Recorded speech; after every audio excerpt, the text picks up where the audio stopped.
Welcome. In this session of Intellequest's The World's 100 Greatest Books, you'll be introduced to 19th century American writer and philosopher Henry David Thoreau, who, along with his mentor, Ralph Waldo Emerson, was a leading proponent of the American transcendental movement. The work we'll be featuring is Walden, Thoreau's account of a 2-year period he spent in the New England countryside, isolated from civilization and pursuing his own chosen path towards self-realization. The location for Thoreau's observations and experiment with this ascetic and meditative life was Walden Pond, located a few miles south of Concord, Massachusetts. He lived there from 1845 to 1847, but his book condenses that period into 1 year and 4 distinct seasons, beginning with summer. Walden is a poetic account of the bitter and difficult struggle between man and society. In the end, it becomes a victory of the individual, and specifically of the nonconformist. It continues to speak to people today because of Thoreau's sincerity and courage in the face of powerful discouragements and pressures to conform, in the face of failure in the areas society judged most worthy, career, money, and acclaim. Thoreau affirms and demonstrates the indestructibility of his beliefs and of his soul.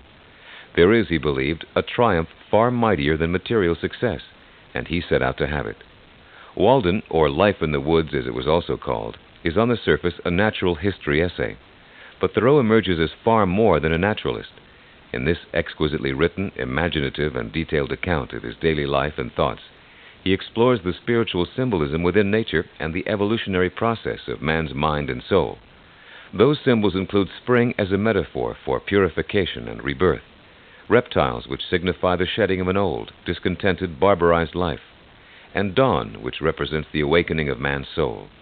The most important symbol throughout is, of course, Walden Pond itself, which represents man's inner, deeper self. At first glance, many readers think the work is only a simple diary, but in reality, it's a complex study of a quest to determine what lies behind man's existence and man's place in the natural world.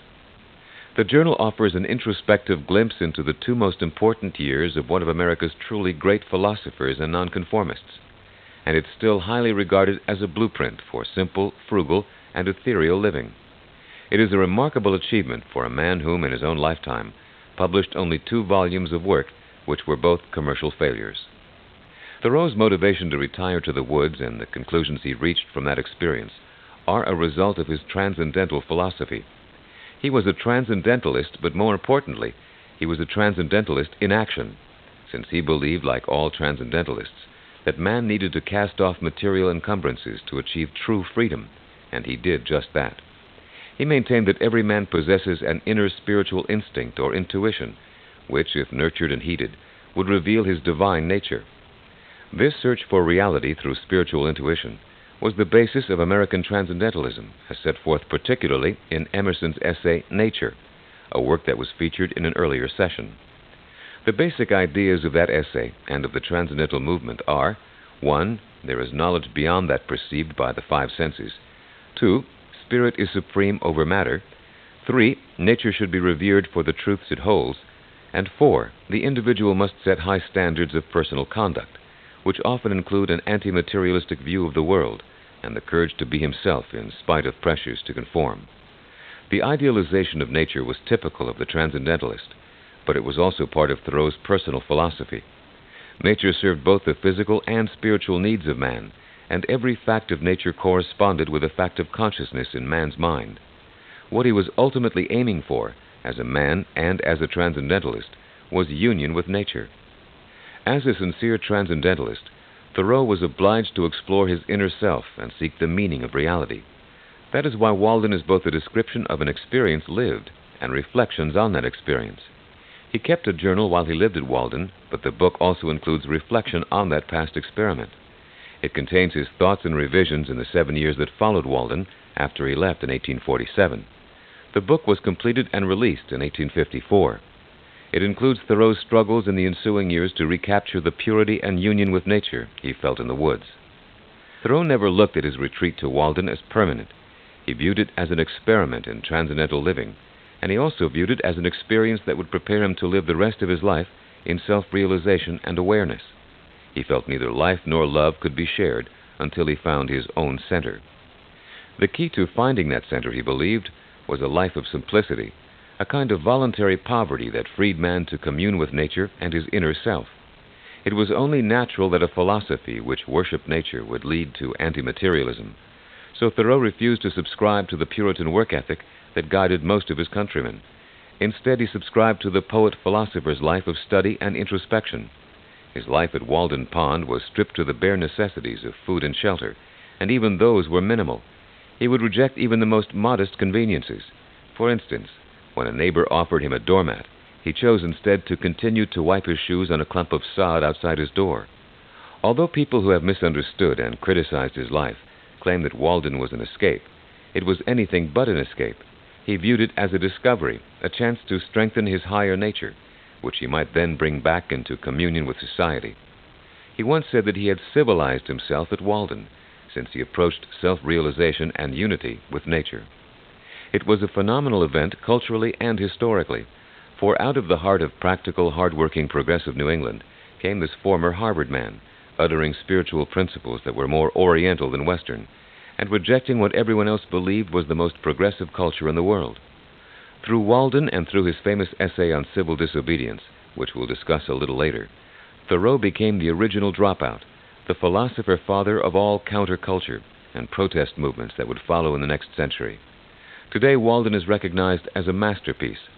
So popular is it, and so deep has been its effect on American consciousness, that Thoreau's friends and contemporaries would surely be astounded.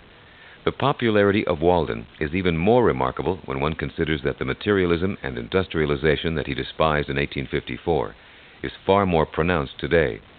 Yet perhaps this is the very reason for its enduring significance. For as man becomes more and more confined by the machinery and luxuries of modern life, the more he longs for serenity and for the fulfillment of his soul. Amid the distractions of an industrial and commercial life, the image of a young man in the woods beside a pond, crying out for simplification, becomes even more understandable. It is particularly moving for those modern Americans whom, caught in the dreary rat race of wage earning and consumerism, resonate with Thoreau's famous comment that most men live lives of quiet desperation. So Thoreau manages to reach the men and women of our noisy age, not just because he offers a refuge of serenity in the middle of the hubbub, but because he makes the idea of a life that transcends the trivialities of daily experience completely viable. Walden tells of a paradise of the soul, in which at least one American held off the pressures of materialism and mediocrity and followed his own heartfelt intuitions. If we examine the life of Henry David Thoreau, we find a certain consistency throughout that lends strength and credibility to his philosophy. He was born July 12, 1817, in Concord, Massachusetts. As a boy, his favorite pastime was to explore the nearby woods and fields. He entered Harvard University at age 16, where he became proficient in Greek, Latin, and the English classics. He was a member of the 1837 graduating class, the recipients of Ralph Waldo Emerson's famous address on nature. The address impressed Thoreau profoundly and validated many of his own personal views about nature and its relationship to man. When he graduated from Harvard, he taught school, first in Concord, then at a private school he opened with his brother John. He proposed to Ellen Sewall, sister of his friend Edmund Sewall, but she rejected him. He never married and appears never to have fallen in love again, although he had a deep and devoted affection for Emerson's wife, Lydian, a beautiful and severe woman who was 15 years his senior. Following college, Thoreau was plagued with choosing a profession suitable for a Harvard graduate, and in fact, the means for making a living was a problem that haunted him his entire life. He had no affinity for the usual professions that suited Harvard graduates: education, law, divinity, teaching, lecturing, and research, and idealized instead the poet-philosopher life that Emerson had spoken of in his essay, The American Scholar. During these postgraduate days, Thoreau began to keep a journal from which he later extracted many thoughts and experiences for his books. In an attempt to make a living, he gave occasional lectures and published essays in the Dial, the periodical for the Transcendental movement. He lived with Emerson and his wife from 1841 to 1843, and later, after he left Walden, supervising the household during Emerson's frequent absences. During this first stay, he attempted to make a name for himself in the New York literary world, an attempt that failed. From 1844 onward, he made his living in a variety of ways, including surveying and working in his father's pencil manufacturing plant. He had a deep aversion to the drudgery of such work and believed in true transcendental spirit, that it interfered with his ability to pursue his higher nature. He found the economic world, in his words, prosaic, hard, and coarse, and said a man had better starve at once than lose his innocence in the process of getting his bread. Throughout these pre-Walden days, he was making periodic excursions into nature, traveling the Concord and Merrimack rivers, trekking into the Maine woods, and visiting Cape Cod. These trips would be the basis of his later works. One of the biggest influences in his life at this time was Emerson. Their master-disciple relationship is described in detail in our session on Emerson, but it's worth reviewing some basic points. The two principles of Emerson's work that had the strongest effect on Thoreau were, 1, his view that the ideal life was one of meditation and study, and 2, that his view of nature was a key to self-realization.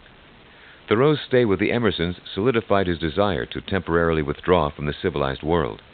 He wrote in his journal at the time, "I don't want to feel as if my life were a sojourn any longer. The philosophy cannot be true which so paints it. It is time now that I begin to live." From this thought was born the Walden experiment. Thoreau believed that friendship was the highest transcendental relation, and so he hoped his relationship with Emerson could be so ideal that it would demonstrate to the world, in his words, what men can build each other up to be when both master and pupil work in love. He had the impossible expectation that he and Emerson would communicate on a higher plane, but Emerson tended to be a little patronizing with his friend, and Thoreau tended to be a little argumentative, and by the end of the relationship there was much antagonism between the two. In 1845, Thoreau began his famous experiment in living that became Walden. He lived on the shore of Walden Pond in a small hut and spent his time reading, writing, contemplating, and observing nature, and making friends of the animals, birds, and fish. When he left Walden, Thoreau stayed with the Emersons a while and also made several brief trips throughout New England. In this post-Walden period, he often felt himself trapped by the very thing he'd warned his readers about, civilized society. That is why his record of Walden, written 7 years later, includes his despair and frustration at attempting to regain the spiritual harmony he felt at the pond. After Walden, Thoreau began to publish his writings, or at least those he could get published. In 1849, 2 years after he left Walden, he released A Week on the Concord and Merrimack Rivers. He wrote this series of essays while he lived in Walden, but it covered his experiences and travels dating back to 1839, 6 years before Walden. It's often considered a companion book to Walden because it covers the same theme of communion with nature, but from a younger, more relaxed point of view. He himself financed the book and was disappointed in its lack of success. 1,000 copies were printed and less than 300 were sold. Thoreau stored the unsold volumes in his parents' attic and commented, "I have now a library of nearly 900 volumes, over 700 of which I wrote myself." Walden was published 5 years later, in 1854, and received no greater success. It caused scarcely a ripple in literary circles and brought Thoreau no profits. He also published some articles and essays, of which the best known are On the Duty of Civil Disobedience, Slavery in Massachusetts, and A Plea for John Brown. He had one more chief work published a year after his death, which is entitled The Maine Woods. Of these works, the one that has a prominent place in history besides Walden is his essay on civil disobedience. This work became the textbook for Mahatma Gandhi in his campaign of passive resistance in India. It was also used by the British Labour Party, by the resistors of the Nazi occupation in Germany, and by the leaders of the civil rights movement in America. The book was a result of Thoreau's arrest in 1846 while at Walden for refusing to pay taxes. He stayed in jail only one night because his friends paid the tax for him, but the experience inspired him to write about an issue he'd long held dear, the rights and responsibilities of the individual in relation to government. Thoreau had refused to pay taxes because of his outrage at slavery, and to a lesser degree because America had, in his words, overran unjustly foreign countries such as Mexico. In his writing, he suggested refusal to recognize the authority of the state, which buys and sells men, women, and children like cattle at the door of its Senate House. Later in life, Thoreau became a fervent abolitionist. His view of civil disobedience was compatible with the transcendental principle of moral law, the idea that a true man must listen to his own conscience and shun the narrow views foisted upon him by an unenlightened society. In his later days, Thoreau lived a parochial life in Concord and continued to write in his journal. He went to Minnesota for his health in 1861 and died of tuberculosis on May 6, 1862, 2 months before his 45th birthday. His mentor, Emerson, who was 14 years older than Thoreau, outlived him by 20 years. Just before he took his last breath, Thoreau made what was considered one of his finest and most subtle comments. It is certainly among the most famous of the last words of great men. Asked if he had made peace with God, he replied, "I was not aware we had quarreled." At the time of his death, the world decided, if it thought of him at all, that he would figure as a minor naturalist in a literature ruled at the time by giants like Washington Irving, Henry Wadsworth Longfellow, James Russell Lowell, and Oliver Wendell Holmes. Yet this man, after his death, became a major voice of the 19th century, a far stronger voice with more enduring popularity than Irving, Longfellow, Lowell, Holmes, or even Ralph Waldo Emerson. The student has surpassed the teacher. Let's take a look now at the classic work in which this voice, this nonconformist, soul-searching, and inspiring voice, made its first and clearest appearance. Thoreau begins Walden by first apologizing for his use of the first person in his book. He tells his readers, "I would not talk so much about myself if there were anybody else whom I knew so well. Unfortunately, I am confined to this theme by the narrowness of my experience. Moreover, I, on my side, require of every writer, first or last, a simple and sincere account of his own life, and not merely what he has heard of other men's lives." Then he sets the scene for us. "When I wrote the following pages, or rather the bulk of them, I lived alone, in the woods, a mile from any neighbor, in a house which I had built myself on the shore of Walden Pond, in Concord, Massachusetts." Then Thoreau launches an attack on the America of his times, challenging its materialism and restrictive work ethic. He speaks of the people of New England, and especially the young men, whom he believes have failed to see the consequences of wage-earning labor. He says the better part of the man is soon plowed into the soil for compost. They become employed by what they call necessity, and then gather up treasures which moths and rust will eventually destroy, and which thieves will break through and steal. These men are so concerned with the coarse labors of life that they can't pick its finer fruits. Instead, they become like machines, whose sole purpose is to make a living. This mass of men lead lives of quiet desperation. Next, Thoreau tries to answer the question as to what the real necessities of life are, the things essential to people everywhere. He comes up with 4: food, shelter, clothing, and fuel. He contrasts these necessities to the luxuries and comforts man feels he must acquire, but which are in reality obstacles to finding his higher nature. Yet to Thoreau, it's inevitable that man will seek these luxuries once he's fulfilled his basic needs, particularly if he lives in an urban environment. Furthermore, in supplying themselves with their basic needs, such as food and shelter, men follow each other like sheep. They conform to current fashion and trends rather than selecting what is functional or aesthetically pleasing. The solution Thoreau offers to the problems of modern civilization is for a man to take himself to the woods, where he can learn more about himself, mankind, and the world. He tells us, "My purpose in going to Walden Pond was not to live cheaply nor to live dearly there, but to transact some private business with the fewest obstacles."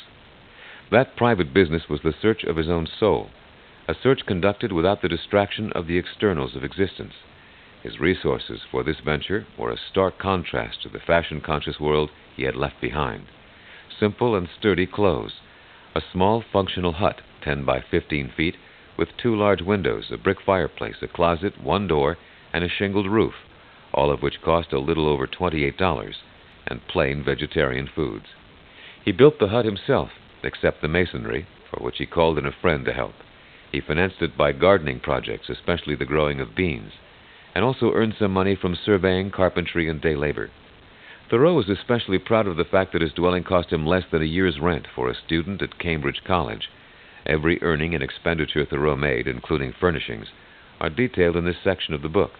He discovered that living this simply, he could support himself a year with earnings from 6 weeks' work, leaving the rest of his time free for study and reflection. He again stresses his nonconformist motives, instead of laziness or escapism, and makes a point to tell the reader that he has worked, including as a schoolteacher. That particular career seemed pointless, since, as he says, my expenses were out of proportion to my income, for I was obliged to dress and train, not to mention think and believe, accordingly, and I lost my time into the bargain.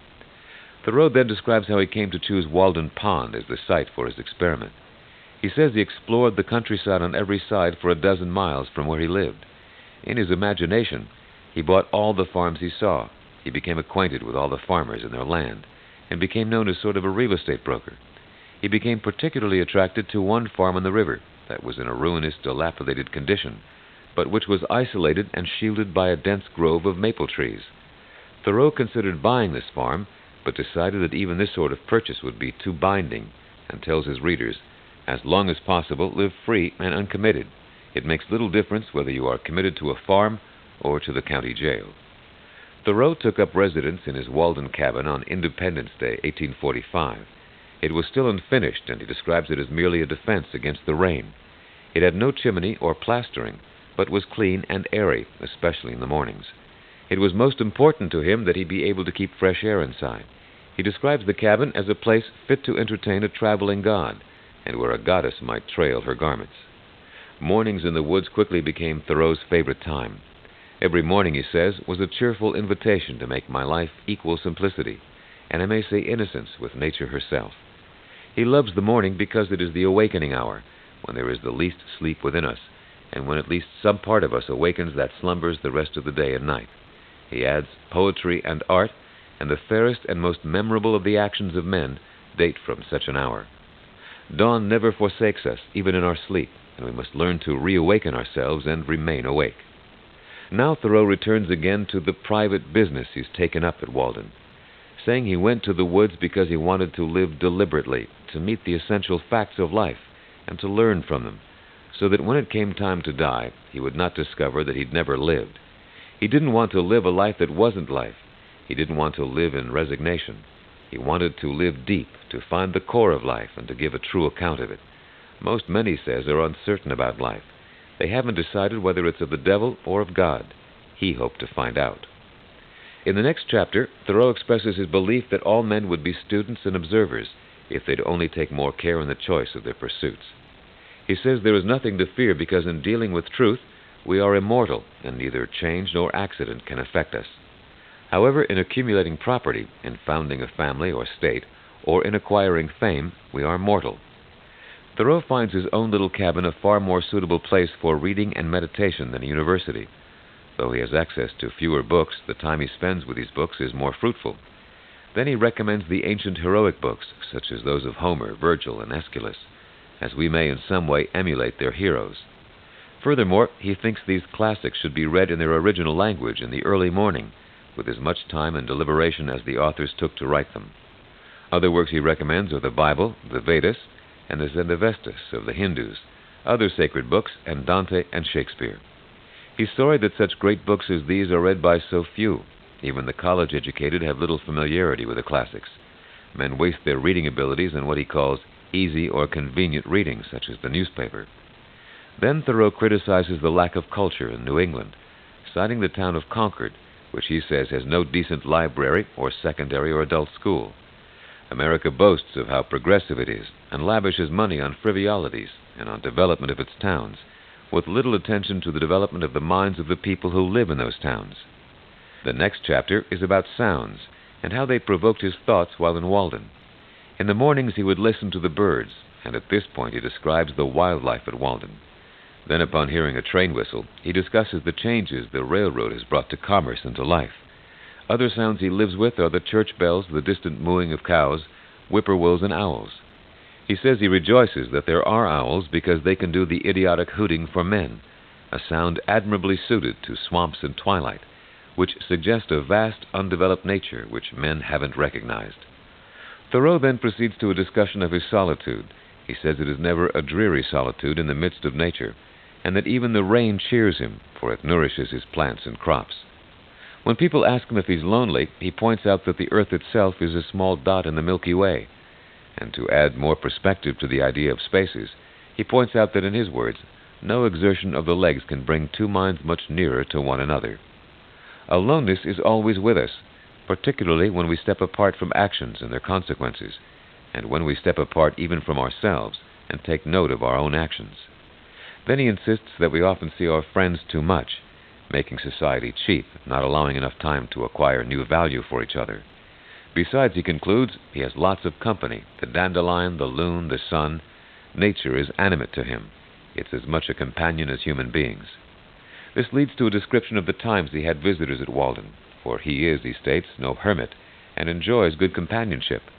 He has but 3 chairs in his house, 1 for solitude, 2 for friendship, 3 for society. When larger numbers of visitors appeared, they accommodated to the space by standing up.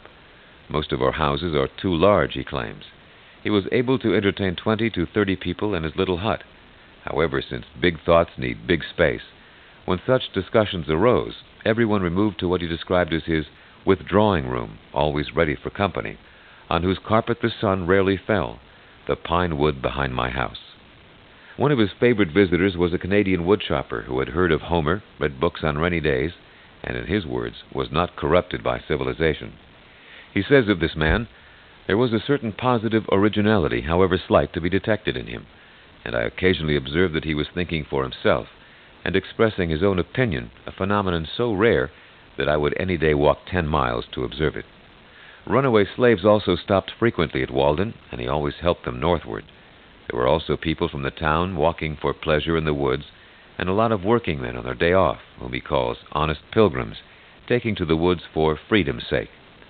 In the next chapter, Thoreau gives special attention to his bean field, on which he spent many hours of labor, and which he loved, even cherished, more than any other crop. He decides he loves them because they attach him to the earth, and then says of his future farming plans, "I will not plant beans and corns with so much industry another summer, but such seeds, if the seed is not lost, as sincerity, truth, simplicity, faith, innocence, and the like, and see if they will not grow in this soil, even with less toil and manurance, and sustain me, for surely it has not been exhausted for these crops."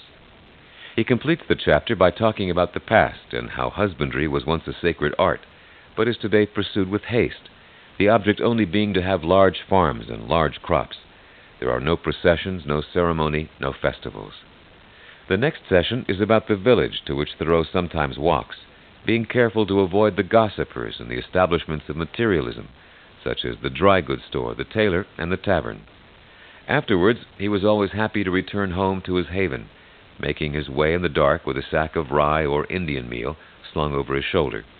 He comments, not without symbolism, on how well he can navigate the woods at dark, and how he often has to help visitors find their way. Thoreau then tells the story of being arrested one day in the village for refusing to pay his taxes, which he did in a protest of slavery.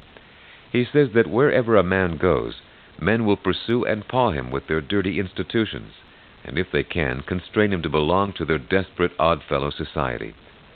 Thoreau has no locks or bars on his cabin, and says he has never been molested by anyone except the government. The following chapter is a detailed and poetic description of the pond itself, its color, depth, scenery, the stones on its shore, the rise and fall of its water, its wildlife, and its serviceableness to him as a provider of water. He talks of the seasonal changes on the lake, and says, "Nevertheless, of all the characters I have known, perhaps Walden wears best, and best preserves its purity. Many men have been linked to it, but few deserve that honor." On his visit to a neighboring farm, Thoreau notes the narrow life of dull conformity the farmer has, and remarks we should come home from far from adventures and perils and discoveries every day, with new experience and character. One day, Thoreau sees a woodchuck darting across his path, and is seized by a primitive desire to grab him and devour him raw, even though he isn't hungry. This leads him to contemplate the dual urges within him, those of the higher self and those of a savage self, but he has reverence for both. This leads to the issue of his vegetarianism. He says, every man who has ever been in earnest to preserve his higher or poetic faculties in the best condition has been particularly inclined to abstain from animal food and from much food of any kind. He also believes that water is the only drink for a wise man, and disdains liquor, coffee, and tea. Returning in theme to the sensual nature of man, he states that spirit can pervade and control every member and function of the body, and transmute the grossest sensuality into purity and devotion. Chastity is the flowering of man, and from it flows genius, heroism, and holiness. When that channel of purity is open, he says man flows at once to God. His advice for avoiding uncleanliness is to work earnestly, even if it's at cleaning a stable. Now winter approaches, and Thoreau readies his house and observes the changes on the pond and the landscape. He gathers wood, watches the geese fly south, and notices the first layer of ice on the pond. He tries a small cooking stove but discards it to return to cooking at his open fireplace. You can always see a face in the fire, he says, and the laborer, looking into it at evening, purifies his thoughts of the dross and earthiness which they have accumulated during the day. He has few visitors during the winter and spends his time observing the activities of winter animals, like the fox, the squirrels, and the hare that lives under his house. He surveys the exact depth of Walden Pond, since there are rumors it is bottomless, and discovers it's unusually deep for a pond, 102 feet at its deepest. This causes him to philosophize, and he wonders, what if all ponds were shallow? Would it not react on the minds of men? He is thankful it was made deep, and decides that as long as men believe in the infinite, some ponds will always be thought to be bottomless. When he goes to the pond, which he calls his well, each morning after bathing his intellect in Hindu philosophy, he feels he meets his fellows of Madras, Bombay, and Calcutta, and says, the pure Walden water is mingled with the sacred water of the Ganges. Spring arrives in the next chapter, and Thoreau carefully observes the breaking up of the ice on Walden Pond, the warming of the air, and the change from storms to mild weather, and the lightening in the dark hours. He feels newly arisen as from a grave in winter, in his words, free in this world as birds in the air, disengaged from every kind of chain. Now it is the conclusion of the book, and Thoreau, after 2 years by the pond, describes his departure. I left the woods for as good a reason as I went there. Perhaps it seemed to me that I had several more lives to live, and could not spare any more time for that one. His experiment in the woods now needed to be compared to life outside again. But he ventures towards the outside with new lessons learned, and says, if one advances confidently in the direction of his dreams, and endeavors to live the life which he had imagined, he will meet with a success unexpected in common hours. He will put some things behind, will pass an invisible boundary. New, universal, and more liberal laws will begin to establish themselves around and within him, or the old laws will be expanded, and he will live with the license of a higher order of beings. Thoreau then encourages us to simplify our lives, so the laws of the universe will seem less complex. So solitude will not be solitude, poverty will not be poverty, weakness won't be weakness. Explore your own higher altitudes, he proclaims. Don't fear your individuality. Don't be desperate to succeed in desperate enterprises. If you hear a different drummer, step to the music you hear. Thoreau finishes his remarkable work by asking, where is there just one person who has lived a whole human life? To live this life means to be as aware as possible. Life, he says, is like the water in a river. It may rise this year higher than man has ever known it, and flood the parched uplands. Even this may be the eventful year. The new dawn is up to the individual himself, for only that day dawns to which we are awake. As a book, Walden is many things to many people.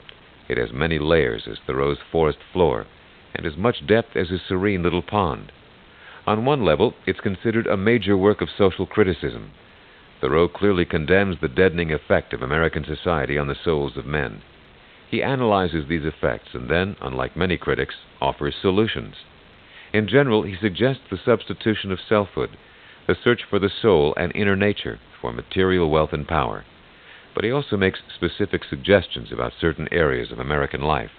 For instance, education, which he feels should be based on solitude, concentrated reading, especially of the classics, and exposure to nature.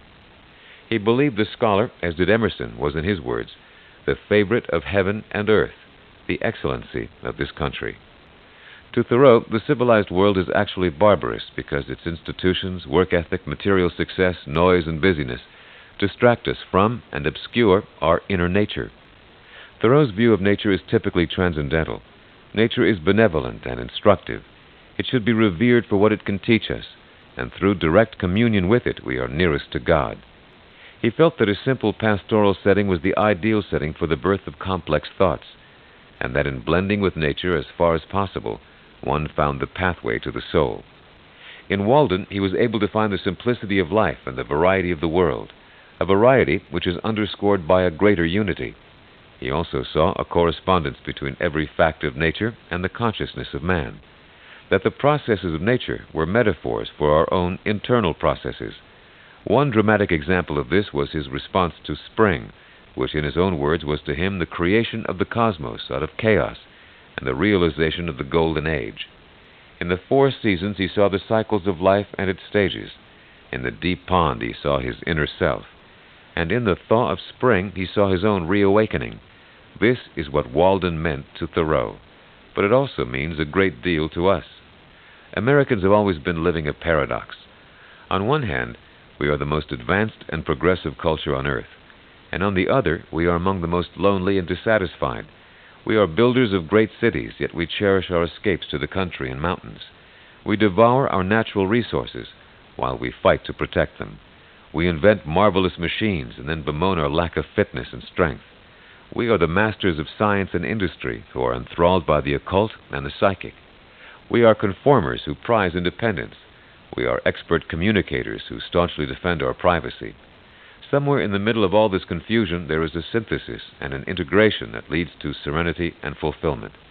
Henry David Thoreau is an example of one man who sought that integration, who tried to build and develop an inner resource that would enable him to live in the world of America, while remaining undisturbed by its rapid external changes and varied expectations. He felt he accomplished his goal by establishing a strong sense of inner self and a sense of unity with nature and creation. This is why his book and his life itself continue to be a source of serious consideration by people who find themselves caught up in this powerful force we call modern life. This is the end of the session.